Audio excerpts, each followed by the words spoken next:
Part 5. Though this sudden setback of the plague was as welcome as it was unlooked for, our townsfolk were in no hurry to jubilate. While intensifying their desire to be set free, the terrible months they had lived through had taught them prudence, and they had come to count less and less on a speedy end of the epidemic. All the same, this new development was the talk of the town, and people began to nurse hopes none the less heartfelt for being unavowed. All else took a back place.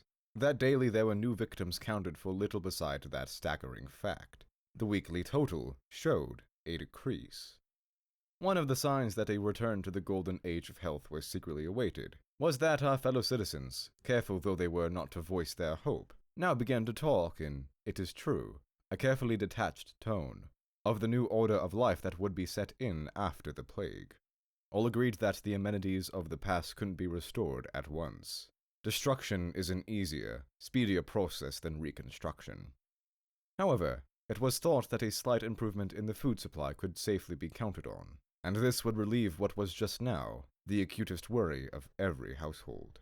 But in reality, behind these mild aspirations lurked wild, extravagant hopes, and often one of us, becoming aware of this, would hastily add that, even on the rosiest view, you couldn't expect the plague to stop from one day to another. Actually, while the epidemic did not stop from one day to another, it declined more rapidly than we could reasonably have expected. With the first week of January, an unusually persistent spell of very cold weather settled in, and seemed to crystallize above the town. Yet never before had the sky been so blue. Day after day, its icy radiance flooded the town with brilliant light, and in the frost-cleansed air, the epidemic seemed to lose its virulence, and in each of the 3 consecutive weeks, a big drop in the death roll was announced. Thus, over a relatively brief period, the disease lost practically all the gains piled up over many months. Its setbacks with seemingly predestined victims, like Grand and Ryu's girl patient, its bursts of activity for 2 or 3 days in some districts, synchronizing with its total disappearance from others, its new practice of multiplying its victims on, say, a Monday, and on Wednesday letting almost all escape. In short, its accesses of violence followed by spells of complete inactivity. All these gave an impression that its energy was flagging, out of exhaustion and exasperation, and it was losing, with its self-command, the ruthless, almost mathematical efficiency that had been its trump card hitherto. Of a sudden, Castell's anti-plague injections scored frequent successes, denied it until now. Indeed, all the treatments the doctors had tentatively employed, without definitive results, now seemed almost uniformly efficacious. It was as if the plague had been hounded down and cornered, and its sudden weakness lent a new strength to the blunted weapons so far used against it. Only at rare moments did the disease brace itself and make as it were a blind and fatal leap at 3 or 4 patients whose recovery had been expected. A truly ill-starred few, killed off when hope ran highest. Such was the case of M. Othen, the magistrate, evacuated from the quarantine camp. Thoreau said of him that he'd had no luck, but one couldn't tell if he had in mind the life or death of M. Othen. But, generally speaking, the epidemic was in retreat all along the line. The official communiques, which had at first encouraged no more than shadowy, half-hearted hopes, now confirmed the popular belief that the victory was won and the enemy abandoning his positions. Really, however, it is doubtful if this could be called a victory. All that could be said was that the disease seemed to be leaving as unaccountably as it had come. Our strategy had not changed, but whereas yesterday it had obviously failed, today it seemed triumphant. Indeed, one's chief impression was that the epidemic had called a retreat after reaching all its objectives. It had, so to speak, achieved its purpose. Nevertheless, it seemed as if nothing had changed in the town. Silent as ever by day, the streets filled up at nightfall with the usual crowds of people, now wearing overcoats and scarves. Cafes and picture houses did as much business as before, but on a closer view, you might notice that people looked less strained, and they occasionally smiled. All this brought home the fact that since the outbreak of plague, no one had hitherto been seen to smile in public. The truth was that for many months, the town had been stifling under an airless shroud, in which a rent had now been made, and every Monday when he turned on the radio, Each of us learned that the rift was widening. Soon he would be able to breathe freely. It was, at best, a negative solace, with no immediate impact on men's lives. Still, had anyone been told a month earlier that a train had just left or a boat put in, or that cars were to be allowed on the streets again, the news would have been received with looks of incredulity. Whereas in mid-January, an announcement of this kind would have caused no surprise. The change, no doubt, was slight. Yet, however slight, it proved what a vast forward stride our townsfolk had made in the way of hope. And indeed, it could be said that once the faintest stirring of hope became possible, the dominion of the plague was ended. It must, however, be admitted that our fellow citizens' reactions during that month were diverse to the point of incoherence. More precisely, they fluctuated between high optimism and extreme depression. Hence the odd circumstance that several more attempts to escape took place at the very moment when the statistics were most encouraging. This took the authorities by surprise, and apparently the sentries too, since most of the escapists brought it off. But, looking into it, one saw that people who tried to escape at this time were prompted by quite understandable motives. Some of them plague had imbued with a skepticism so thorough that it was now a second nature. They had become allergic to hope in any form. Thus, even when the plague had run its course, they went on living by its standards. They were, in short, behind the times. In the case of others, chiefly those who had been living until now in forced separation from those they loved, the rising wind of hope, after all these months of durance and depression, had fanned impatience to a blaze that swept away their self-control.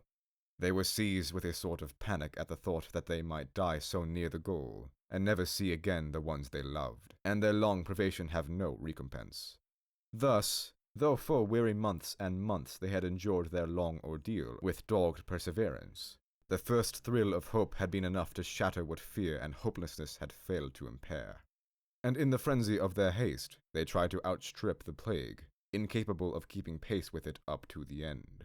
Meanwhile, there were various symptoms of the growing optimism. Prices, for instance, fell sharply. This fall was unaccountable from the purely economic viewpoint. Our difficulties were as great as ever. The gates were kept rigorously closed, and the food situation was far from showing any improvement. Thus it was a purely psychological reaction, as if the dwindling of the plague must have its repercussions in all fields. Others to profit by the spread of optimism were those who lived in small groups, and had been forced to live apart. The two convents reopened and their communal life was resumed. The troops, too, were regrouped in such barracks as had not been requisitioned, and settled down to the garrison life of the past. Minor details, but significant. This state of subdued yet active ferment prevailed until January 25th, when the weekly total showed so striking a decline that, after consulting the medical board, the authorities announced that the epidemic could be regarded as definitely stemmed.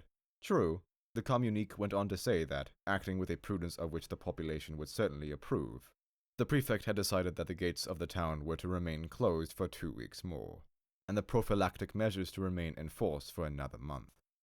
During this period, at the least sign of danger, the standing orders would be strictly enforced and, if necessary, prolonged thereafter for such a period as might be deemed desirable. All, however, concurred in regarding these phases as mere official verbiage, and the night of January 25th was the occasion of much festivity. To associate himself with the popular rejoicings, the prefect gave orders for the street lighting to be resumed as in the past, and the townspeople paraded the brilliantly lighted streets in boisterous groups, laughing and singing. True, in some houses the shutters remained closed, and those within listened in silence to the joyful shouts outside. Yet even in these houses of mourning, a feeling of deep relief prevailed, whether because at last the fear of seeing other members of the household taken from them was calmed, or because the shadow of personal anxiety was lifted from their hearts. The families that perforce withdrew themselves the most from the general jubilation were those who at this hour had one of their members down with plague in the hospital, and, whether in a quarantine camp or at home, waited in enforced seclusion for the epidemic to have done with them as it had done with the others. No doubt these families had hopes, but they hoarded them and forbade themselves to draw on them before feeling quite sure they were justified. And this time of waiting in silence and exile, in a limbo between joy and grief, seemed still crueler for the gladness all around them. But these exceptions did not diminish the satisfaction of the great majority. No doubt the plague had not yet ended, a fact of which they were to be reminded. Still, in imagination they could already hear, weeks in advance, trains whistling on their way to an outside world that had no limit, and steamers hooting as they put on from the harbor across shining seas. Next day, these fancies would have passed, and qualms of doubt returned. But for the moment, the whole town was on the move, quitting the dark, lugubrious confines, where it had struck its roots of stone, and setting forth at last, like a shipload of survivors, toward a land of promise. That night, Thoreau, Ryu, Rambert, and their colleagues joined for a while the marching crowds, and they, too, felt as if they trod on air.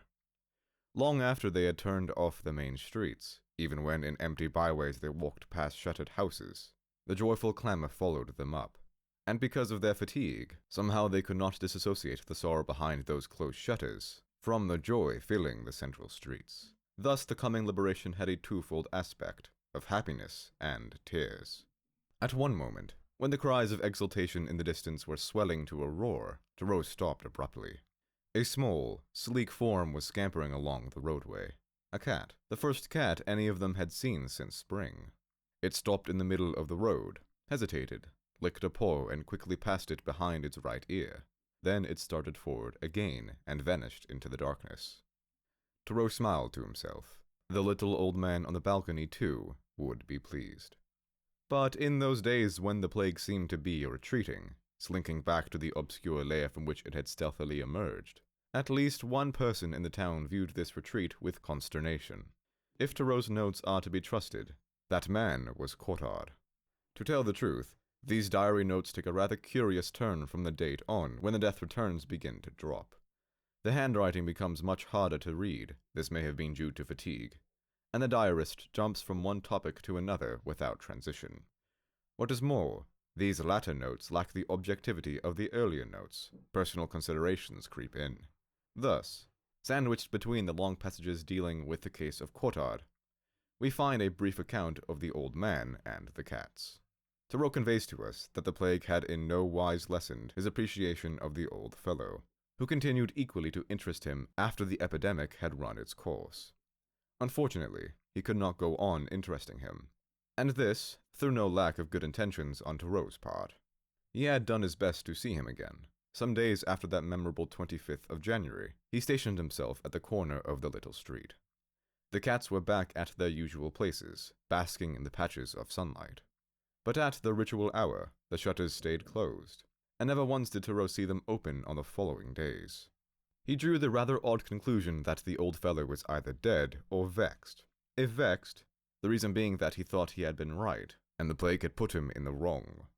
If dead, the question was, as in the case of the old asthmatic, had he been a saint? Thoreau hardly thought so, but he found in the old man's case a pointer. "Perhaps," he wrote, "we can only find approximations of sainthood, in which case we must make shift with a mild, benevolent diabolism." Interspersed with observations relating to Cottard are remarks, scattered here and there, about Grand. He was now convalescent and had gone back to work as if nothing had happened, and about Ryu's mother. The occasional conversations he had with her, when living under the same roof, the old lady's attitudes, her opinions on the plague, are all recorded in detail in the diary. Thoreau lays stress above all on Mrs. Ryu's self-effacement, her way of explaining things in the simplest possible words, her predilection for a special window at which she had always sat in the early evening, holding herself rather straight, her hands at rest, her eyes fixed on the quiet street below, until twilight filled the room, and she showed among the gathering shadows as a motionless black form which gradually merged into the invading darkness. He remarks on the lightness with which she moved from one room to the other, on her kindness, though no precise instances had come to his notice. He discerned its gentle glow in all she said and did, on the gift she had of knowing everything, without, apparently, taking thought. And lastly, that, dim and silent though she was, she quailed before no light, even the garish light of the plague. At this point, Thoreau's handwriting began to fall off oddly. Indeed, the following lines were almost illegible. And, as if in confirmation of this loss of grip upon himself, the last lines of the entry deal, for the first time in the diary, with his personal life. She reminds me of my mother. What I loved most in mother was her self-effacement, her dimness, as they say, and it's she I've always wanted to get back to. It happened 8 years ago, but I can't say she died. She only effaced herself a trifle more than usual, and when I looked round she was no longer there. But to return to Courtard. When the weekly totals began to show a decline, he visited Ryu several times on various pretexts. But obviously, what he really wanted was to get from Ryu his opinion on the probable course of the epidemic. "Do you really think it can stop like that, all of a sudden?" He was skeptical about this, or anyhow professed to be, but the fact he kept on asking the question seemed to imply he was less sure than he professed to be. From the middle of January, Ryu gave him fairly optimistic answers. But these were not to Courtard's liking, and his reactions varied on each occasion, from mere petulance to great despondency. One day the doctor was moved to tell him that, though the statistics were highly promising, it was too soon to say definitely that we were out of the wood. "In other words, there's no knowing. It may start again at any moment." "Quite so. Just as it's equally possible the improvement may speed up." Distressing to everyone else, this state of uncertainty seemed to agree with Courtard. Thoreau observed that he would enter into conversations with shopkeepers in his part of the town, with the obvious desire of propagating the opinion expressed by Ryu. Indeed, he had no trouble in doing this. After the first exhilaration following the announcement of the plague's decline had worn off, doubts had returned to many minds, and the sight of their anxiety reassured Courtard. Just as at other times he yielded to discouragement. "Yes," he said gloomily to Thoreau, "one of these days the gates will be opened, and then you'll see, they'll drop me like a live coal." Everyone was struck by his abrupt changes of mood during the first 3 weeks of January. Though normally he spared no pains to make himself liked by his neighbors and acquaintances, now, for whole days, he deliberately cold-shouldered them. On these occasions, so Thoreau gathered, he abruptly cut off outside contacts and retired morosely into his shell. He was no more to be seen in restaurants or at the theater or in his favorite cafes. However, he seemed unable to resume the obscure, humdrum life he had led before the epidemic. He stayed in his room and had his meal sent up from a nearby restaurant. Only at nightfall did he venture forth to make some small purchases. And on leaving the shop, he would furtively roam the darker, less frequented streets. Once or twice, Thoreau ran into him on these occasions, but failed to elicit more than a few gruff monosyllables. Then, from one day to another, he became sociable again, talked volubly about the plague, asking everyone for his views on it, and mingled in the crowd with evident pleasure. On January 25th, the day of the official announcement, Courtard went to cover again. 2 days later, Thoreau came across him loitering in a side street. When Courtard suggested he should accompany him home, Thoreau demurred. He'd had a particularly tiring day. But Courtard wouldn't hear of a refusal. He seemed much agitated, gesticulated freely, spoke very rapidly and in a very loud tone. He began by asking Thoreau if he really thought the official communique meant an end of the plague. Thoreau replied that obviously a mere official announcement couldn't stop an epidemic, but it certainly looked as if, barring accidents, it would shortly cease. "Yes, barring accidents. And accidents will happen, won't they?" Thoreau pointed out that the authorities had allowed for that possibility by refusing to open the gates for another fortnight. "And very wise they were," Courtard exclaimed in the same excited tone. "By the way things are going, I should say they'll have to eat their words." Thoreau agreed that this might be. Still, he thought it wiser to count on the opening of the gates and a return to normal life in the near future. "Granted. But what do you mean by a return to normal life?" Thoreau smiled. "New films at the picture houses." But Courtard didn't smile. "Was it supposed," he asked, "that the epidemic wouldn't have changed anything and the life of the town would go on exactly as before, as if nothing had happened?" Thoreau thought that the plague would have changed things and not changed them. Naturally, our fellow citizens' strongest desire was, and would be, to behave as if nothing had changed, and for that reason, nothing would be changed, in a sense. But, to look at it from another angle, one can't forget everything. However great one's wish to do so, the plague was bound to leave traces, anyhow, in people's hearts. To this, Courtauld rejoined curtly that he wasn't interested in hearts. Indeed, they were the last thing he bothered about. What interested him was knowing whether the whole administration wouldn't be changed. Lock, stock, and barrel. Whether, for instance, the public services would function as before. Thoreau had to admit he had no inside knowledge on the matter.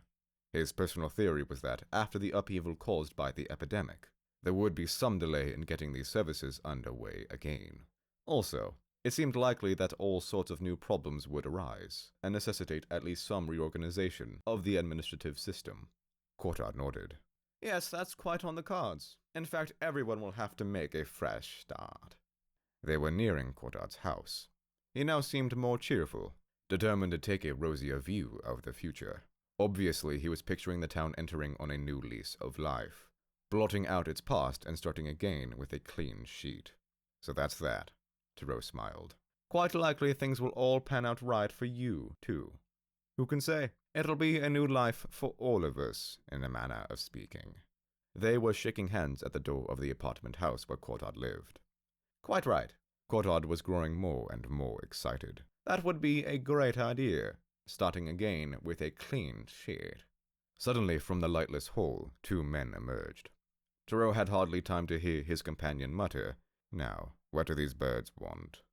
When the men in question, who looked like subordinate government employees in their best clothes, cut in with an inquiry if his name was Courtauld. With a stifled exclamation, Courtauld swung round and dashed off into the darkness. Taken by surprise, Thoreau and the two men gazed blankly at each other for some moments. Then Thoreau asked what they had wanted. In non-committal tones, they informed him that they wanted some information, and walked away, unhurrying, in the direction Courtauld had taken. On his return home, Thoreau wrote out an account of this peculiar incident, following it up with a "feeling very tired tonight," which is confirmed by his handwriting in this entry. He added that he still had much to do, but that was no reason for not holding himself in readiness, and he questioned if he were ready, as a sort of postscript, and in fact, it is here that Thoreau's diary ends. He noted that there is always a certain hour of the day and of the night when a man's courage is at its lowest ebb, and it was that hour only that he feared. When next day, a few days before the date fixed for the opening of the gates, Dr. Ryu came home at noon. He was wondering if the telegram he was expecting had arrived. Though his days were no less strenuous than at the height of the epidemic, the prospect of imminent release had obliterated his fatigue. Hope had returned, and with it a new zest for life. No man can live on the stretch all the time, with his energy and willpower strained to the breaking point, and it is a joy to be able to relax at last, and loosen nerves and muscles that were braced for the struggle. If the telegram, too, that he awaited brought good news, Ryu would be able to make a fresh start. Indeed, he had a feeling that everyone in those days was making a fresh start. He walked past the concierge room in the hall. The new man, old Michel's successor, his face pressed to the window, looking on the hall, gave him a smile. As he went up the stairs, the man's face, pale with exhaustion and privation, but smiling, hovered before his eyes. Yes, he'd make a fresh start, once the period of abstractions was over, and with any luck, he was opening the door with these thoughts in his mind, when he saw his mother coming down the hall to meet him. Thoreau, she told him, wasn't well. He had risen at the usual time, but did not feel up to going out and had returned to bed. Mrs. Ryu felt worried about him. Quite likely it's nothing serious, her son said. Thoreau was lying on his back, his heavy head deeply indenting the pillow, the corvelet bulging above his massive chest. His head was aching, and his temperature up. The symptoms weren't very definite, he told Ryu, but they might well be those of plague.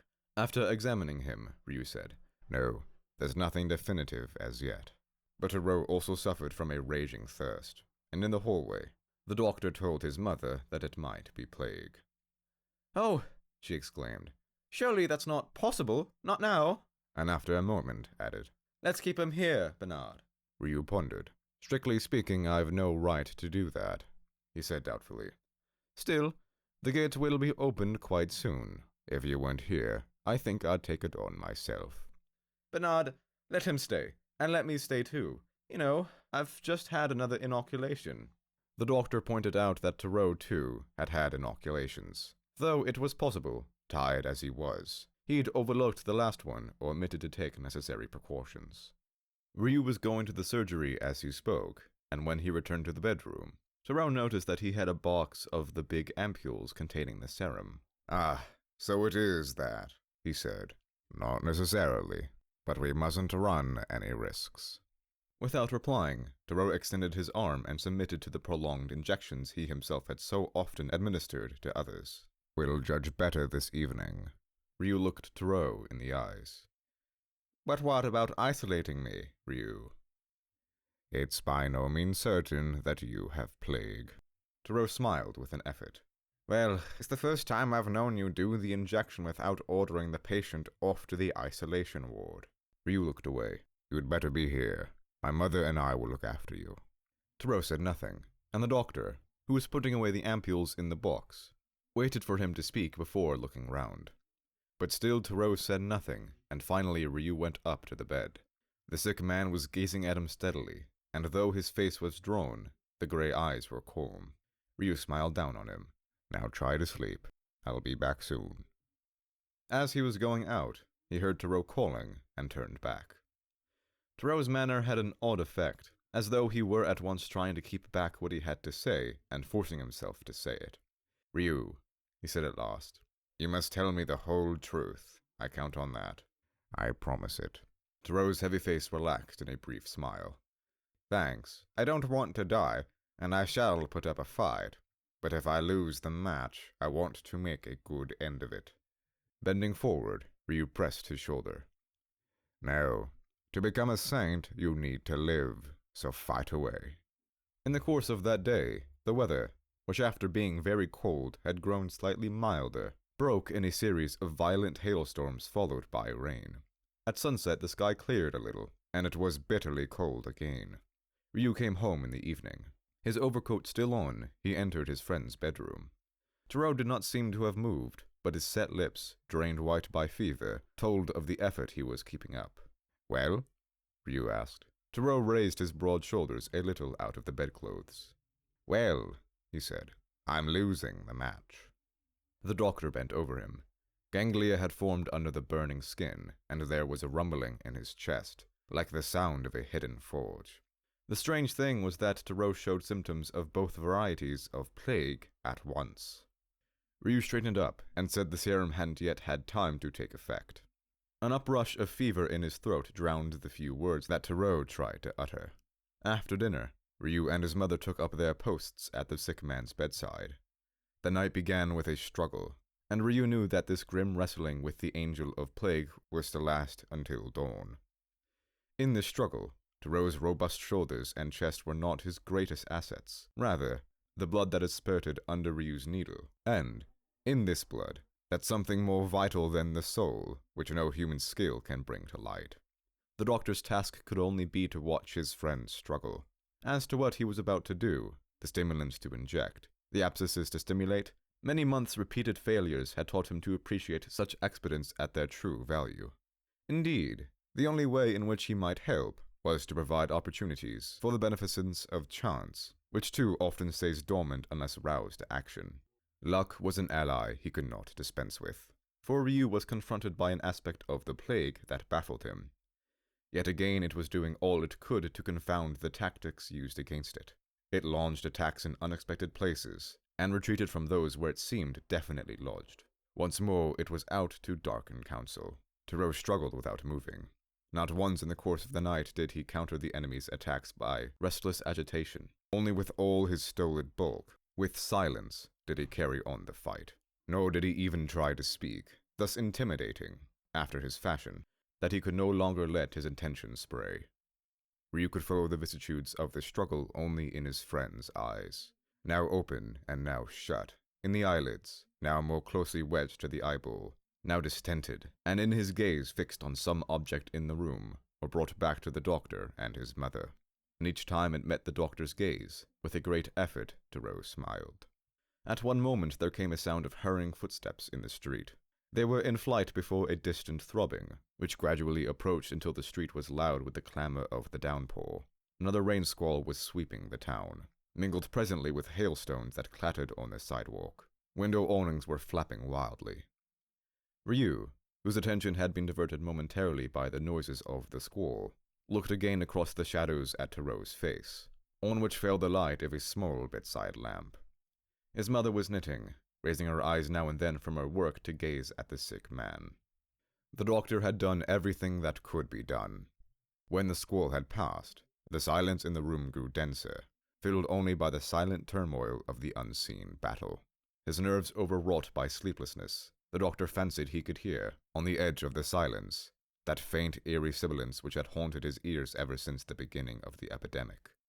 He made a sign to his mother, indicating she should go to bed. She shook her head, and her eyes grew brighter. Then she examined carefully, at her needle-tips, a stitch of which she was unsure. Ryu got up, gave the sick man a drink, and sat down again. Footsteps rang on the pavement, nearing, then receding. People were taking advantage of the lull to hurry home. For the first time, the doctor realized that this night, without the clang of ambulances and full of belated wayfarers, was just like a night of the past, a plague-free night. It was as if the pestilence, hounded away by cold, the street lamps, and the crowd, had fled from the depths of the town and taken shelter in this warm room, and was launching its last offensive at Taro's inert body. No longer did it thresh the air above the houses with its flail, but it was whistling softly in the stagnant air of the sick room. And this it was that Ryu had been hearing since the long vigil began. And now it was for him to wait and watch until that strange sound ceased here too, and here as well the plague confessed defeat. A little before dawn, Ryu leaned toward his mother and whispered, "You'd better have some rest now, as you'll have to relieve me at 8. Mind you, take your drops before going to bed." Mrs. Ryu rose, folding her knitting, and went to the bedside. Taro had had his eyes shut for some time. Sweat had plastered his hair on his stubborn forehead. Mrs. Ryu sighed, and he opened his eyes. He saw the gentle face bent over him, and, athwart the surge of fever, that steadfast smile took form again. But at once the eyes closed. Left to himself, Ryu moved into the chair his mother had just left. The street was silent, and no sound came from the sleeping town. The chill of daybreak was beginning to make itself felt. The doctor dozed off, but very soon, an early cart rattling down the street awaked him. Shivering a little, he looked at Taro and saw that a lull had come. He, too, was sleeping. The iron-shod wheels rumbled away into the distance. Darkness was still pressing on the window panes.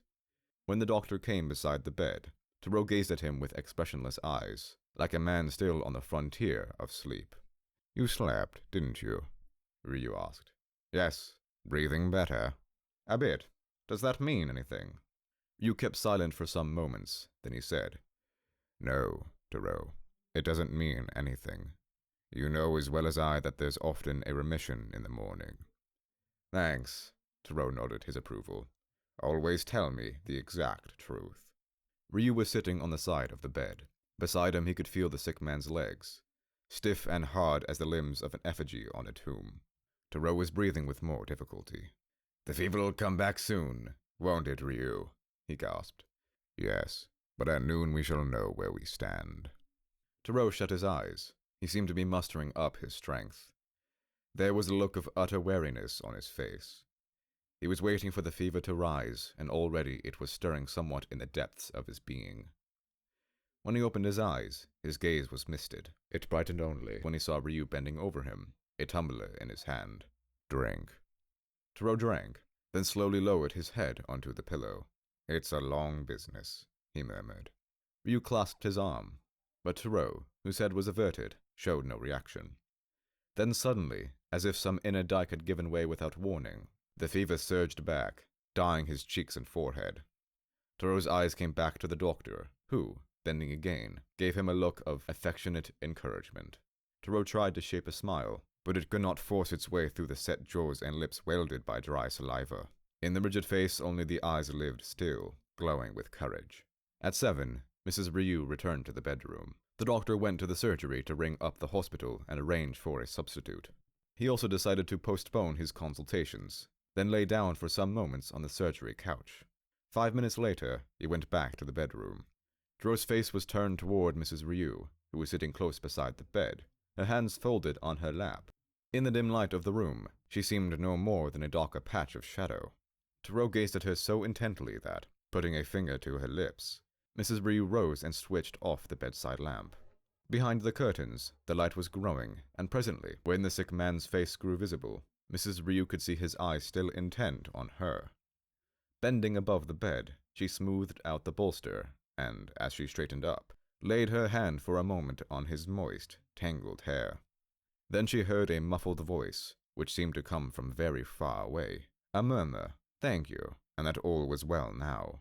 By the time she was back in her chair, Taro had shut his eyes, and, despite the sealed mouth, a faint smile seemed to hover on the wasted face. At noon, the fever reached its climax. A visceral cough raked the sick man's body, and now he was spitting blood. The ganglia had ceased swelling, but they were still there, like lumps of iron embedded in the joints. Ryu decided that lancing them was impractical. Now and then, in the intervals between bouts of fever and coughing fits, Taro still gazed at his friends. But soon his eyes opened less and less often, and the glow that shone out from the ravaged face in the brief moments of recognition grew steadily fainter. The storm, lashing his body into convulsive movement, lit it up with ever rarer flashes, and in the heart of the tempest he was slowly drifting, derelict, and now Ryu had before him only a mask-like face, inert, from which the smile had gone forever.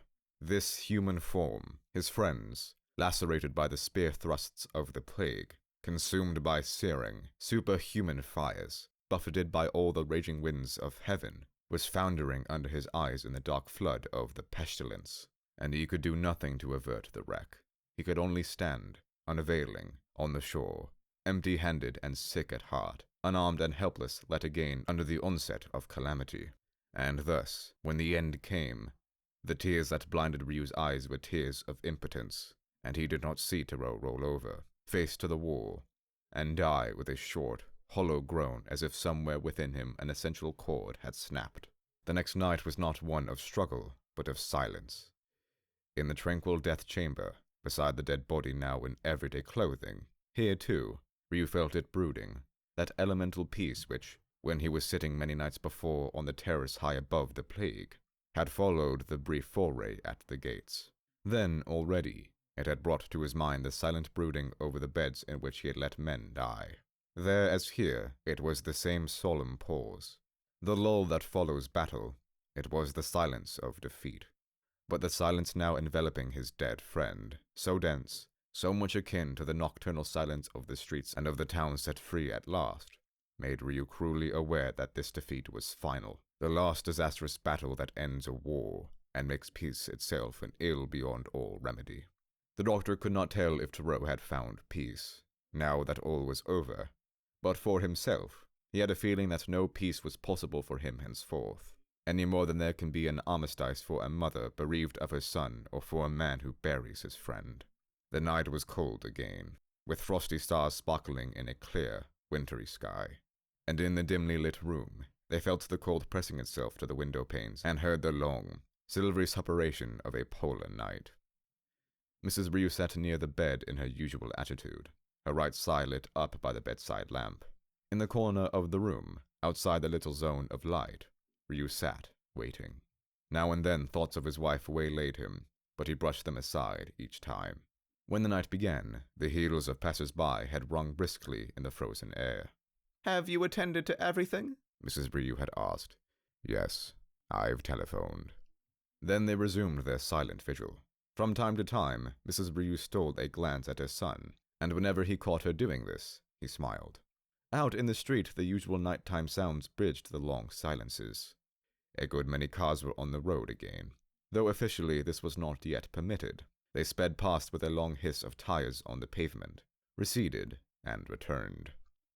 Voices, distant calls, silent again, a clatter of horse hooves, the squeal of streetcars rounding a curve, vague murmurs, then once more the quiet breathing of the night. "Bernard?" "Yes." "Not too tired?" "No." At that moment, he knew what his mother was thinking, and that she loved him. But he knew too that to love someone means relatively little, or rather, that love is never strong enough to find the words befitting it. Thus, he and his mother would always love each other silently, and one day she, or he, would die, without ever, all their lives long, having gone farther than this by way of making their affection known. Thus, too, he had lived at Thoreau's side, and Thoreau had died this evening without their friendships having had time to enter fully into the life of either. Thoreau had lost the match, as he put it. But what had he, Ryu, won? No more than the experience of having known plague and remembering it, of having known friendship and remembering it, of knowing affection and being destined one day to remember it. So all a man could win in the conflict between plague and life was knowledge and memories. But Thoreau, perhaps, would have called that winning the match. Another car passed, and Mrs. Ryu stirred slightly. Ryu smiled toward her. She assured him she wasn't tired, and immediately added, "You must go and have a good long rest in the mountains over there." "Yes, mother." Certainly he'd take a rest over there. It, too, would be a pretext for memory. But if that was what it meant, winning the match, how hard it must be to live only with what one knows and what one remembers, cut off from what one hopes for. It was thus, most probably, that Thoreau had lived, and he realized the bleak sterility of a life without illusions. There can be no peace without hope, and Thoreau, denying as he did the right to condemn anyone whomsoever, though he knew well that no one can help condemning, and it befalls even the victim sometimes to turn executioner. Thoreau had lived a life riddled with contradictions, and had never known hope's solace. Did that explain his aspiration towards saintliness, his quest of peace by service in the cause of others? Actually, Ryu had no idea of the answer to the question, and it mattered little. The only picture of Thoreau he would always have would be the picture of a man who firmly gripped the steering wheel of his car when driving, or else the picture of that stalwart body, now lying motionless. Knowing meant that, a living warmth, and a picture of death. That, no doubt, explains Dr. Ryu's composure on receiving next morning the news of his wife's death. He was in the surgery. His mother came in, almost running, then handed him a telegram, then went back to the hall to give the telegraph boy a tip. When she returned, her son was holding the telegram open in his hand. She looked at him, but her eyes were resolutely fixed on the window. It was flooded with the effulgence of the morning sun rising above the harbor. "Bernard?" she said gently. The doctor turned and looked at her almost as if she were a stranger. "The telegram?" "Yes," he said. "That's it. A week ago." Mrs. Ryu turned her face toward the window. Ryu kept silent for a while. Then he told his mother not to cry. He'd been expecting it, but it was hard all the same. And he knew, in saying this, that this suffering was nothing new. For many months, and for the last 2 days, it was the self-same suffering going on and on. At last, at daybreak on a fine February morning, the ceremonial opening of the gates took place, acclaimed by the populace, the newspapers, the radio, and official communiques. It only remains for the narrator to give what account he can of the rejoicings that followed, though he himself was one of those debarred from sharing in them wholeheartedly. Elaborate day and night feats were organized, and at the same time, smoke began to rise from locomotives in the station, and ships were already heading for our harbor, reminders in their drivers, ways that this was the long-awaited day of reuniting, and the end of tears for all who had been parted. We can easily picture, at this stage, the consequences of that feeling of separation which had so long wrinkled in the hearts of so many of our townsfolk. Trains coming in were as crowded as those that left the town in the course of the day. Every passenger had reserved his seat long in advance, and had been on tenterhooks during the past fortnight, lest at the last moment the authorities should go back on their decision. Some of these incoming travelers were still somewhat nervous, though, as a rule, they knew the lot of those nearest and dearest to them. They were still in the dark about others and the town itself, of which their imagination painted a grim and terrifying picture. But this applies only to people who had not been eating their hearts out during the months of exile, and not departed lovers.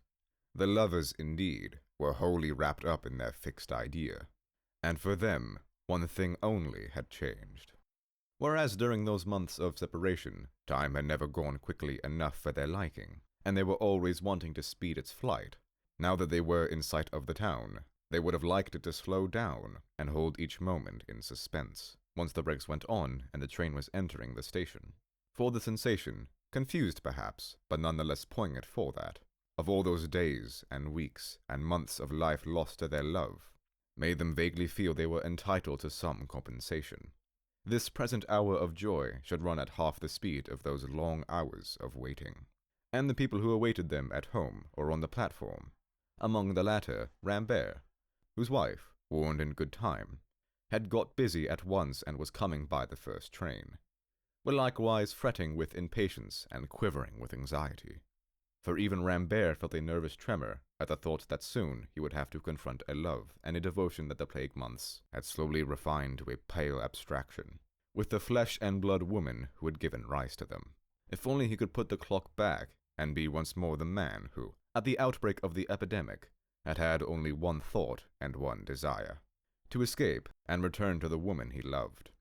But that, he knew, was out of the question now. He had changed too greatly. The plague had forced on him a detachment which, try as he might, he couldn't think away, and which, like a formless fear, haunted his mind. Almost, he thought the plague had ended too abruptly.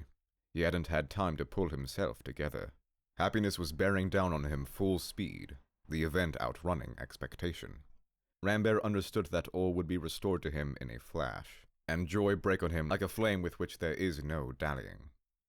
Everyone, indeed, more or less consciously, felt as he did, and it is of all those people on the platform that we wish to speak. Each was returning to his personal life, yet the sense of comradeship persisted, and they were exchanging smiles and cheerful glances among themselves. But at the moment they saw the smoke of the approaching engine, the feeling of exile vanished before an uprush of overpowering, bewildering joy. And when the train stopped, all those indeterminable seeming separations which often had begun on the same platform came to an end in one ecstatic moment, when arms closed with hungry possessiveness on bodies whose living shape they had forgotten. As for Rambert, he hadn't had time to see that form running toward him. Already she had flung herself upon his breast, and with his arms locked around her, pressing to his shoulder the head of which he saw only the familiar hair, he let his tears flow freely, unknowing if they rose from present joy or from sorrow too long repressed, aware only that they would prevent his making sure if the face buried in the hollow of his shoulder were the face of which he had dreamed so often, or instead, a stranger's face.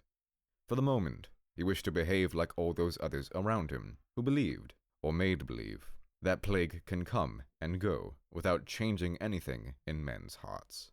Nestling to one another, they went to their homes, blind to the outside world and seemingly triumphant over the plague, forgetting every sadness and the plight of those who had come by the same train and found no one awaiting them, and were bracing themselves to hear in their homes a confirmation of the fear that the long silence had already implanted in their hearts. For those last, who had now the company only their newborn grief. For those who, at this moment, were dedicating themselves to a lifelong memory of bereavement. For those unhappy people, matters were very different. The pangs of separation had touched their climax. For the mothers, husbands, wives and lovers, who had lost all joy, now that the loved one lay under a layer of quicklime, in a death pit, or was a mere handful of indistinctive ashes in a grey mound, the plague had not yet ended. But who gave a thought to these lonely mourners, rooting the cold floors that had been threshing in the air since early morning? The sun was pouring on the town, a steady flood of tranquil light. In the forts on the hills, under the sky of pure, unwavering blue, guns were thundering without a break, and everyone was out and about to celebrate those crowded moments when the time of ordeal ended, and the time of forgetting had not yet begun. In streets and squares, people were dancing. Within 24 hours, the motor traffic had doubled, and the ever more numerous cars were held up at every turn by merry-making crowds. Every church bell was in full peal throughout the afternoon, and the bells filled the blue and gold sky with their reverberations. Indeed, in all the churches Thanksgiving services were being held, but at the same time, the places of entertainment were packed, and at the cafes, caring nothing for the morrow, were producing their last bottles of liquor. A noisy concourse surged round every bar, including loving couples who fondled each other without a thought for appearances. All were laughing or shouting. The reserves of emotion pent up during these many months, when for everybody the flame of life burned low, were being recklessly squandered to celebrate this, the red-letter day of their survival. Tomorrow, real life would begin again, with its restrictions. But for the moment, people in very different walks of life were rubbing shoulders, fraternizing. The leveling out of that death's imminence had failed in practice to accomplish what realized at last, for a few gay hours, in the rapture of escape. But this rather tawdry exuberance was only one aspect of the town that day. Not a few of those filling the streets at sundown, among them Rambert and his wife, hid under an air of calm satisfaction subtler forms of happiness. Many couples indeed, and many families, looked like people out for a casual stroll, no more than that. In reality, most of them were making sentimental pilgrimages to places where they had gone to school with suffering. The newcomers were being shown the striking or obscurer tokens of the plague, relics of its passage. In some cases, the survivor merely played the part of guide, the eyewitness who had been through it, and talked freely of the danger without mentioning his fear. These were the milder forms of pleasure, little more than recreation. In other cases, however, there was more emotion to these walks about the town, as when a man, pointing to some place charged for him with sad yet tender associations, would say to the girl or woman beside him, "This is where, one evening just like this, I longed for you so desperately, and you weren't there." These passionate pilgrims could readily be distinguished. They formed oases of whispers, aloof, self-centered, in the turbulence of the crowd. Far more effectively than the bands playing in the squares, they vouched for the vast joy of liberation. These ecstatic couples, locked together, hardly speaking, proclaimed in the midst of the tumult of rejoicing, with the proud egoism and injustice of happy people, that the plague was over, the reign of terror ended.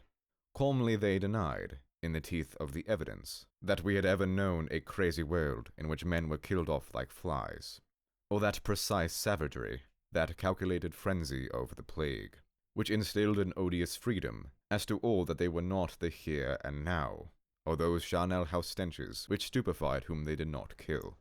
In short, they denied that we had ever been that hag-ridden populace, a part of which was daily fed into a furnace and went up with oily fumes, while the rest, in shackled impotence, waited their turn.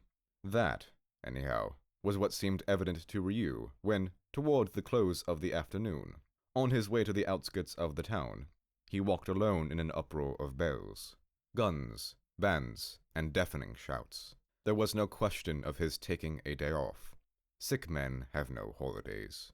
Through the cold, clear light bathing the town rose the familiar smells of roasting meat and anise-flavored liquor. All around him, happy faces were turning toward the shining sky. Men and women with flushed cheeks embraced one another with low, tense cries of desire. Yes, the plague had ended with the terror, and those passionately straining arms told what it had meant: exile and deprivation in the profoundest meaning of the words. For the first time, Ryu found that he could give a name to the family likeness that, for several months, he had detected in the faces in the streets. He had only to look around him now. At the end of the plague, with its misery and privations, these men and women had come to wear the aspect of the part they had been playing for so long, the part of emigrants whose faces first, and now their clothes, told of long banishment from a distant homeland. Once plague had shut the gates of the town, they had settled down to a life of separation, debarred from the living warmth that gives forgetfulness of all. In different degrees, in every part of the town, men and women had been yearning for a reunion, not of the same kind for all, but for all alike, ruled out. Most of them had longed intensely for an absent one, for the warmth of a body, for love, or merely for a life that habit had endeared. Some, often without knowing it, suffered from being deprived of the company of friends, and from their inability to get in touch with them through the usual channels of friendships, letters, trains, and boats. Others, fewer these, Turo may have been one of them, had desired reunion with something they couldn't have defined, but which seemed to them the only desirable thing on earth. For want of a better name, they sometimes called it peace. Ryu walked on. As he progressed, the crowds grew thicker, The din multiplied, and he had a feeling that his destination was receding as he advanced. Gradually, he found himself drawn into the seething, clamorous mass and understanding more and more the cry that went up from it, a cry that, for some part at least, was his. Yes, they had suffered together, in body no less than soul, from a cruel leisure, exile without redress, thirst that was never slaked. Among the heaps of corpses, the clanging bell of ambulances, the warnings of what goes by the name of fate, among unremitting waves of fear and agonized revolt, the horror that such things could be, always a great voice had been ringing in the eyes of these forlorn, panicked people. A voice calling them back to the land of their desire, a homeland. It lay outside the walls of the stifled, strangled town, in the fragrant brushwood of the hills, in the waves of the sea, under free skies, and in the custody of love. And it was to this, their lost home, toward happiness, they longed to return, turning their backs disgustedly on all else. As to what that exile and that longing for reunion meant, Ryu had no idea. But as he walked ahead, jostled on all sides, accosted now and then, and gradually made his way into less crowded streets, he was thinking it had no importance whether such things have or have not a meaning. All we need consider is the answer given to men's hope. Henceforth he knew the answer, and he perceived it better now he was in the outskirts of the town, in almost empty streets. Those who, clinging to their little own, had set their hearts solely on returning to the home of their love, had sometimes their reward, though some of them were still walking the streets alone, without the one they had awaited. Then again, those were happy who had not yet suffered a twofold separation, like some of us who, in the days before the epidemic, had failed to build their love on a solid basis at the outset, and had spent years blindly groping for the pact, so slow and hard to come by, that in the long run binds together ill-assorted lovers. Some people had had, like Ryu himself, the rashness of counting overmuch on time, and now they were parted forever. But others, like Rambert, to whom the doctor had said early that morning, "Courage, it's up to you now to prove you're right," had, without faltering, welcomed back the loved one who they thought was lost to them, and for some time, anyhow, they would be happy. They knew now that if there was one thing one can always yearn for, and sometimes attain, it is human love. But for those others who aspired beyond and above the human individual toward something they could not even imagine, there had been no answer. Thoreau might seem to have won through to that hardly-come-by peace of which he used to speak, but he had found it only in death, too late to turn it into account. If others, however, you could see them in the doorways of houses, passionately embracing and gazing hungrily at one another in the failing sunset glow, had got what they wanted, this was because they had asked for the one thing that depended on them solely. And as he turned the corner of the street where Grand and Courtauld lived, Ryu was thinking that it was only right that those whose desires are limited to man and his humble yet formidable love should enter, if only now and then, into their reward. This chronicle is drawing to an end, and it seems to be the moment for Dr. Bernard Ryu to confess that he is the narrator. But before describing the closing scenes, he would wish anyhow to justify his undertaking, and to set it down that he expressly made a point of adopting the tone of an impartial observer. His profession put him in touch with a great many of our townspeople while plague was raging, and he had opportunities of hearing their various opinions. Thus he was well placed for giving a true account of all he saw and heard. But in doing so, he has tried to keep within the limits that seemed desirable. For instance, in a general way, he has confined himself to describing only such things as he was enabled to see for himself, and has refrained from attributing to his fellow sufferers thoughts that, when all is said and done, they were not bound to have. As for the documents, he has used only such a chance, or mischance, put in his way. Summoned to give evidence regarding what was a sort of crime, he has exercised the restraint that behooves a conscientious witness. All the same, following the dictates of his heart, he has deliberately taken the victim's side, and tried to share with his fellow citizens the only certitudes they had in common: love, exile, and suffering. Thus he can truly say there was not one of their anxieties in which he did not share, no predicament of theirs that was not his. To be an honest witness, it was for him to confine himself mainly to what people did or said, and what could be gleaned from documents. Regarding his personal troubles and his long suspense, his duty was to hold his peace. When now and then he refers to such matters, it was only for the light they may throw on his fellow citizens, and in order to give a picture, as well defined as possible, of what most of the time they felt confusedly. Actually, this self-imposed reticence cost him little effort. Whenever tempted to add his personal note onto the myriad voices of the plague-stricken, he was deterred by the thought that not one of his sufferings but was common to all the others, and that in a world where sorrow is so often lonely, this was an advantage. Thus, decidedly, it was up to him to speak for all. But there was at least one of our townsfolk for whom Dr. Ryu could not speak. The man of whom Taro said one day to Ryu, "His only real crime is that of having in his heart approved of something that killed off women, men, and children. I can understand the rest, but for that I'm obliged to pardon him." It is fitting that this chronicle should end with some reference to that man, who had an ignorant, that is to say, lonely, heart. On turning out the main thoroughfares where the rejoicings were in full swing, and entering the street where Grand and Courtard lived, Dr. Ree was held up by a police cordon. Nothing could have surprised him more. This quiet part of the town seemed all the quieter for the sounds of festivity in the distance, and the doctor pictured it as deserted as it was tranquil. "Sorry, doctor," a policeman said, "but I can't let you through. There's a crazy fellow with a gun shooting at everybody. But you'd better stay. We may need you." Just then Ryu saw Grand coming toward him. Grand, too, had no idea what was happening, and the police stopped him, too. He had been told that the shots came from the house where he lived. They could see, some way down the street, the front of the house bathed in cool evening light. Farther down the street was another line of policemen, like the one that had prevented Ryu and Grand from advancing. And behind the line, some of the local residents could be seen crossing and recrossing the street hastily. The street immediately in front of the house was quite empty, and in the middle of the hollow square lay a hat and a piece of dirty cloth. Looking more carefully, they saw more policemen, revolver in hand, sheltering in doorways facing the house. All the shutters in Grand's house were closed, except one on the third floor that seemed to be hanging loose on one hinge only. Not a sound could be heard in the street but for occasional snatches of music coming from the center of the town.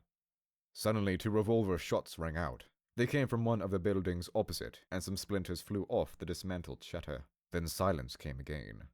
Seen from a distance, after the tumult of the day, the whole business seemed to Ryu fantastically unreal, like something in a dream. "That's Courtard's window," Grand suddenly exclaimed. "I can't make it out. I thought he'd disappeared." "Why are they shooting?" Ryu asked the policeman. "Oh, just to keep him busy. We're waiting for a car to come with the stuff that's needed. He fires at anyone who tries to get in by the front door. He's got one of our men just now." "But why did he fire?" "Ask me another. Some folks were having fun in the street, and he let off at them. They couldn't make it out at first. When he fired again, they started yelling. One man was wounded, and the rest took to their heels. Some fellow out of his head, I should say." The minutes seemed interminable in the silence that had returned. Then they noticed a dog. The first dog Ryu had seen for many months, emerging on the other side of the street. A draggled-looking spaniel that its owners had, presumably, kept in hiding. It ambled along the wall, stopped in the doorway, sat down, and began to dig at its fleas. Some of the policemen whistled for it to come away. It raised its head, then walked out into the road, and was sniffing at the hat when a revolver barked from the third-floor window. The dog did a somersault like a tossed pancake, lashing the air with its legs, and floundered onto its side, its body writhing in long convulsions. As if by way of reprisal, 5 or 6 shots from the opposite house knocked more splinters off the shutter. Then silence fell again. The sun had moved a little, and the shadow line was nearing Courtard's window. There was a loud squeal of brakes in the street, behind the doctor. "Here they are," the policeman said. A number of police officers jumped out of their car, and unloaded coils of rope, a ladder, and 2 big oblong packages wrapped in oilcloth. Then they turned into a street behind the row of houses facing Grand's. A minute or so later, there were signs of movement, though little could be seen, in the doorways of the houses. Then came a short spell of waiting. The dog had ceased moving. It now was lying in a small, dark, glistening pool. Suddenly, From the window of one of the houses that the police officers had entered from behind, there came a burst of machine gun fire. They were still aiming at the shutter, which literally shredded itself away, disclosing a dark gap into which neither Grant nor Ryu could see from where they stood. When the first machine gun stopped firing, another opened up from another angle. In a house a little farther up the street, the shots were evidently directed into the window space, and a fragment of the brickwork clattered down upon the pavement. At the same moment, 3 police officers charged across the road and disappeared into the doorway. The machine gun ceased fire. Then came another wait.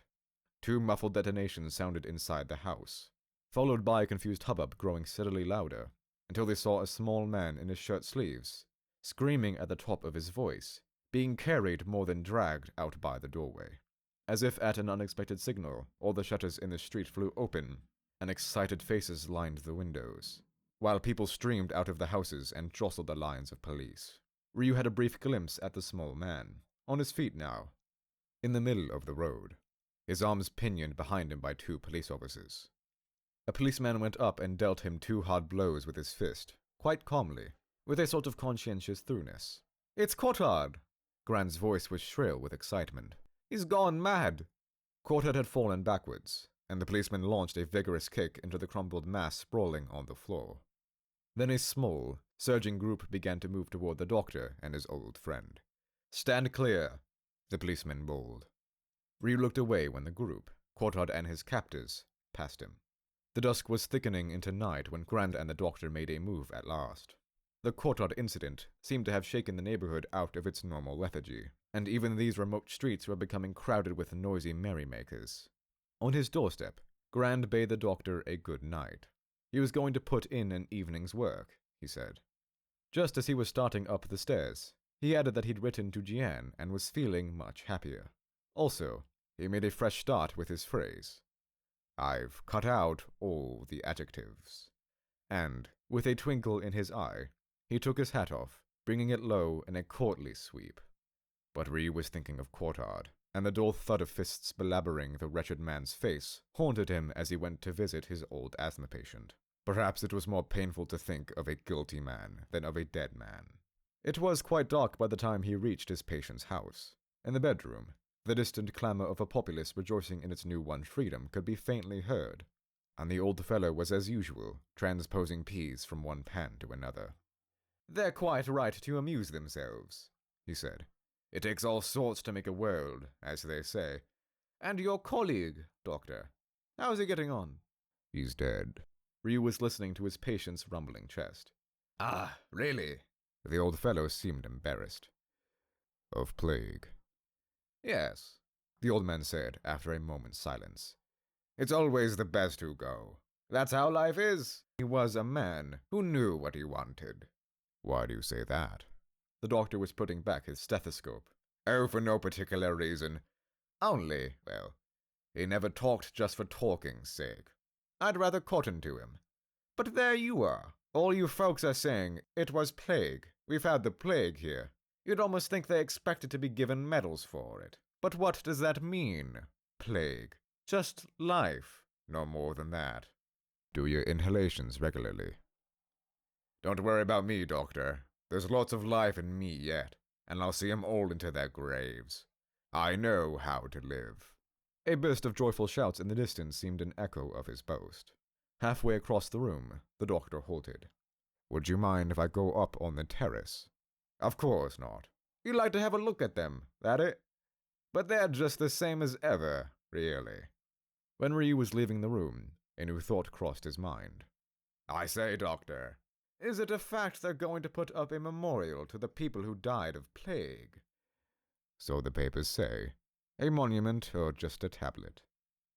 "I could have sworn it. And there'll be speeches." He chuckled, throatily. "I can almost hear them sing, 'Our dear departed,' and then they'll go off to have a good snack." Ryu was already halfway up the stairs. Cold, fathomless depths of sky glimmered overhead, and near the hilltops, stars shone hard as flint. It was much like the night when he and Thoreau had come to the terrace to forget the plague. Only, tonight the sea was breaking on the cliffs more loudly, and the air was calm and limpid, free of the tang of brine that autumn wind had brought. The noises in the town were still beating like waves at the foot of the long line of terraces. But tonight they told not of revolt, but of deliverance. In the distance, a reddish glow hung above the big central streets and squares. In this night of a new-born freedom, desires knew no limits, and it was their clamor that reached Ryu's ears. From the dark harbor soared the first rocket of the firework display organized by the municipality, and the town acclaimed it with a long-drawn sigh of delight. Courtyard, Tarot, the men and the women Ryu had loved and lost, all alike, dead or guilty, were forgotten. Yes, the old fellow had been right. These people were just the same as ever, but this was at once their strength and their innocence. And it was on this level, beyond all grief, that Ryu could feel himself at one with them.